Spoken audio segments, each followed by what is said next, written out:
ஓம் சாய்ராம். என் அன்பு குழந்தையே, 14ஆம் தேதி அன்று உனக்கான ஒன்று உன்னிடத்திலே உனக்காக மட்டுமே வந்து சேரப்போகிறது. நிராகரிக்காமல் பெற்றுக்கொள் என் செல்லமே. கஷ்டம் என்பது எல்லோருக்கும் வருவதுதான்.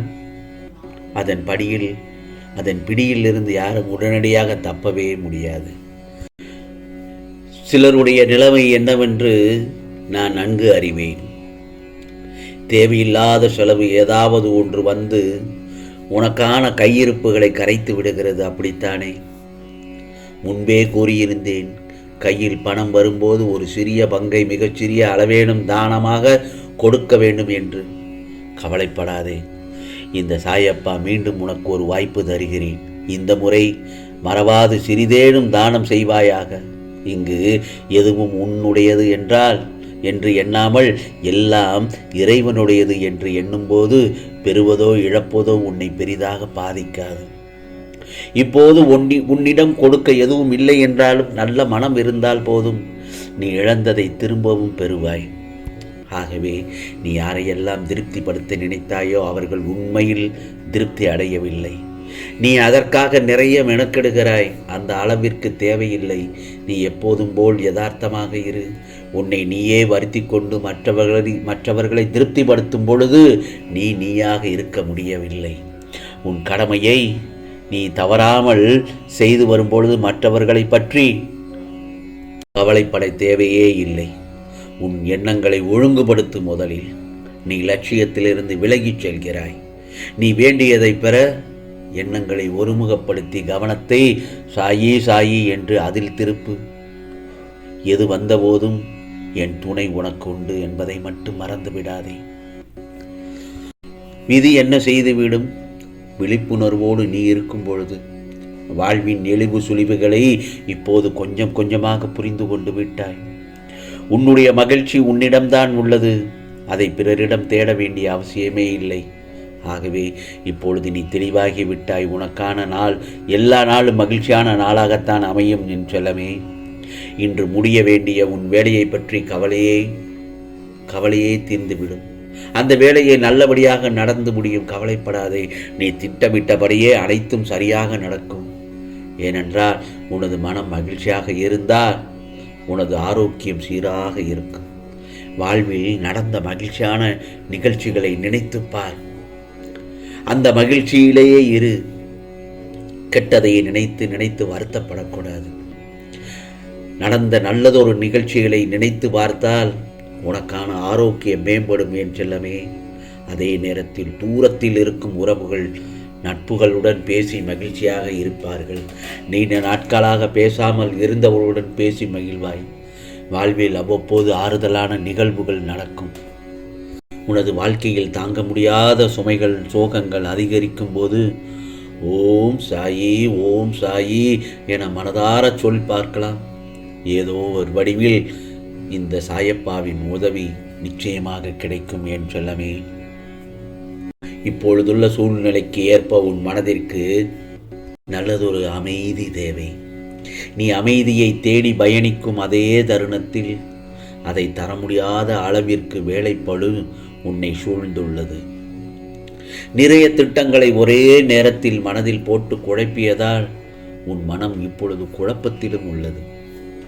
சரி, அவற்றையெல்லாம் சரி செய்ய எல்லாவற்றையும் மனதில் போட்டு குழப்பாமல் ஒவ்வொன்றாக முடிப்பதற்கு முடிவெடு. அதற்கு இந்த சாயப்பா துணையாக இருக்கிறேன். அது முடிந்த பின் மற்றொன்றை தொடங்கு. இப்போது வாழ்க்கை மெதுவாக பயணித்தாலும் அமைதியான பயணமாய் இருக்க வேண்டும். மனம் நிற்காமல் பறந்து கொண்டிருக்கிறது என்று அதன் வேகத்தில் உன்னால் நிச்சயமாக செயல்பட முடியாது. நீ யாருடைய நன்மைக்காக என்னிடம் வந்து பிரார்த்தனை செய்தாயோ அந்த பிரார்த்தனைகள் இதோ நிறைவேறும் காலகட்டத்தில் வந்து விட்டாய். நீண்ட நாட்களாக உன்னுடைய பிரார்த்தனைக்கு பதில் கிடைக்கவில்லை என்று நினைத்து கொண்டிருந்தாய் அல்லவா? அதற்கான பதில் நிச்சயமாக இப்பொழுது கிடைக்கும் தருணம் வந்துவிட்டது. உன்னுடைய எல்லா பிரார்த்தனைகளும் என்னிடம் வந்தாலும் அது உனக்கு நல்லதோ, அது எந்த காலகட்டத்தில் உனக்கு நடந்தால் நல்லது, அதன்படிதான் உனக்கு அதனை தருகின்றேன், அதனை செய்து முடிக்கின்றேன். இந்த காலகட்டத்தில் அப்படி உன்னுடைய ஒரு நீண்ட பிரார்த்தனைக்கு ஒரு தீர்வு கிடைக்கப் போகின்றது. நிச்சயமாக மகிழ்ச்சியாக இருப்பாய் என் செல்லமே. நீ என்னிடம் கேட்கிறாய், சாயப்பா, சில விஷயங்கள் வாழ்வில் கடினமாக இருக்கிறதே, அதற்கு மாற்று வழியே இல்லையா என்று என்னிடத்தில் பலமுறை கேட்டிருக்கிறாய். இப்போது உனக்கு எது கடினமாக தோன்றுகிறதோ அதன் நற்பலன்களை உன் குடும்பத்தோடு அனுபவிக்கப் போகிறாய். சிலருக்கு வேலையின் மூலம் கர்ம வினையை தீர்க்க வாய்ப்பு கிடைக்கும். வேலை கடினமாக இருக்கும், ஆனால் அதை விட்டால் வீட்டில் உறவுகளுடன் போராடி வினையை தீர்க்க வேண்டி வரும். எனவே சில கடினங்களை வேலையில் ஏற்றுக்கொள்வது கர்ம வினையை தீர்க்க உதவும். ஒரு சிலர், சாயப்பா, எனக்கான வாக்கு வர வேண்டும் என என்னிடத்தில் கேட்கிறார்கள். அவர்களுக்கு நிச்சயமாக நல்லதொரு விதமாக நல்லதொரு வாக்கினை இந்த சாயப்பா உனக்கு அருள்வாளிப்பேன். குடும்பத்தில் நிம்மதி இல்லை. ஒரு பிரச்சனை முடிந்தால் ஒரு பிரச்சனை அடுத்தடுத்து ஆரம்பமாகி விடுகிறதே. எப்போதும் குடும்பத்தில் வாக்குவாதமாகவே இருக்கிறது. என்னை என் குடும்பத்தினரே புரிந்து கொள்ளவில்லை என்றெல்லாம் நீ புலம்புவதை பார்த்து மனம் நொந்து போனேன். இதோ இவற்றையெல்லாம் தீர்ப்பதற்காகத்தானே உன் இல்லம் தேடி நான் வந்திருக்கிறேன். விரைவில் உன் குடும்பத்தில் நல்லது நடக்கும். உன் குடும்பத்தில் உள்ள சிக்கல்களை எல்லாம் தீர்த்து வைப்பேன் என் செல்லமே. பிறகு வார், எல்லாம் நல்லதுதான் நடக்கும். உன் வாழ்க்கை மாறுவதை கவனி, நிச்சயமாக கவனி. நம்பிக்கையுடன் பிரார்த்தனை செய். சாயி சாயி என்று இதுவரை இருந்ததை விட மகிழ்ச்சியாக இருக்கப் போகிறாய்.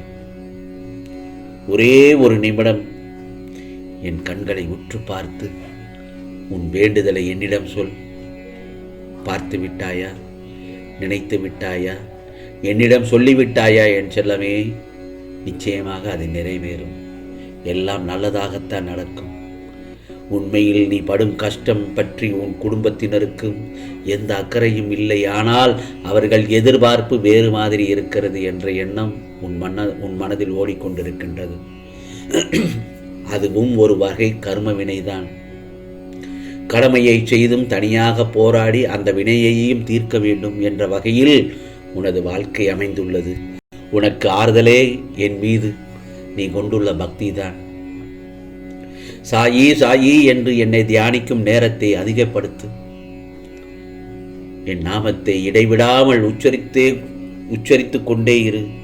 என்னை வழிபடுவதை நிறுத்தாதே. என் மீது முழு நம்பிக்கையோடு வழிபடு. உனது வழிபாடுதான் உன்னை சுற்றி ஒரு பாதுகாப்பு வளையத்தை உருவாக்கி எதிர்மறை வினைகளிலிருந்து உன்னை காக்கும். ஆகவே உனக்கானதை நான் உன்னிடத்தில் வந்து சேர்த்து விட்டேன் என் செல்லமே. கவலைப்படாதே. நிச்சயமாக உனக்கானதெல்லாம் நல்லதே நடக்கும், நல்லதே நடக்கும். ஓம் சாய்ராம், ஓம் சாய்ராம். ராம்ஜி அருள் கிடைக்கட்டும்.